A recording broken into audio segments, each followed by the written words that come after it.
So after a rough day at work, I finally arrived home, and I thought I'd gaze out the window for a bit.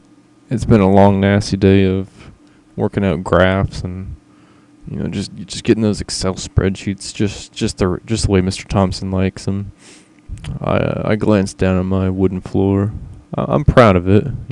Some of these tiles are a bit warped, but I think I paved this floor rather nicely. So I decided to go upstairs and have myself a little nap.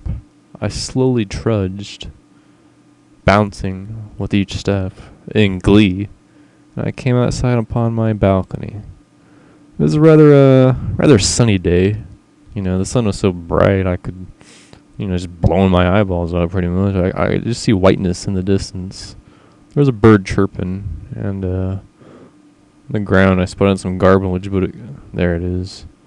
I wasn't sure what it was. I thought my eyes were getting a little heavy. I wasn't sure what was happening, so I decided to go back down and lay myself to sleep when I suddenly collapsed on the ground. Blood vessels just clotted my eyes. When I finally came to, I realized I was dreaming. I was in some strange land. Towering above me was a foot resembling my grandma Bessie's foot. It was rather attractive too. The toenails are trimmed just right, and all the outside of the big toe, all the toes were just connected perfectly. It was beautiful. I was overcome by its beauty. I was in just a gleeful stare in a while, but I dashed off in search of more masterpieces in this strange world I've come onto. And then I realized where I was. This was obviously ancient Peru, as I noticed one of those old tower thingies you call them. As I ran into to a wall, I teleported. I thought I was home at first, but then I realized, no, this ain't home. There ain't blood on my wood. My wood's pristine. It has W40, lined with for some reason. It wasn't creaking or anything. But I dashed up the stairs in a frantic search. Maybe there's like a cupcake at the top of this tower, but my efforts were in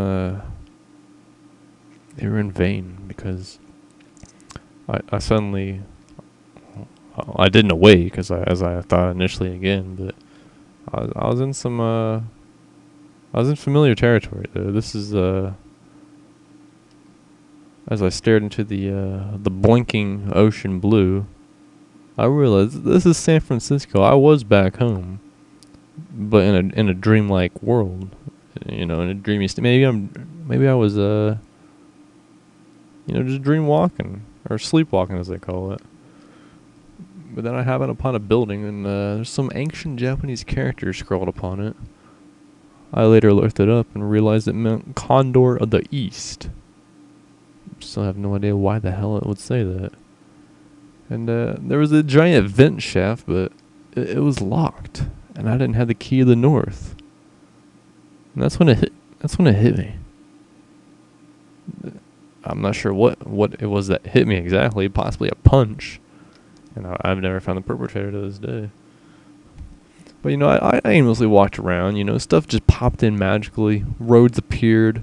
There were pillars. There was bridges with ramps. If I had my motorcycle, I would have taken that ramp. But I didn't have my motorcycle this day. No, all I had was another dream. I was back at work, back at the old factory. The gears were working, but it's usually me pulling that gear lever, but not this time. Not this time. There was some crude machine that's taken over my job. I was panicking. My eyes shot red again. And here I was in a futuristic football field. I wasn't sure why there were faces in the architecture, but I knew they were friendly. They were so friendly my vision turned white. I think I'm finally awakening. There was an odd figure that I saw right before I awoke, and it persisted to this day.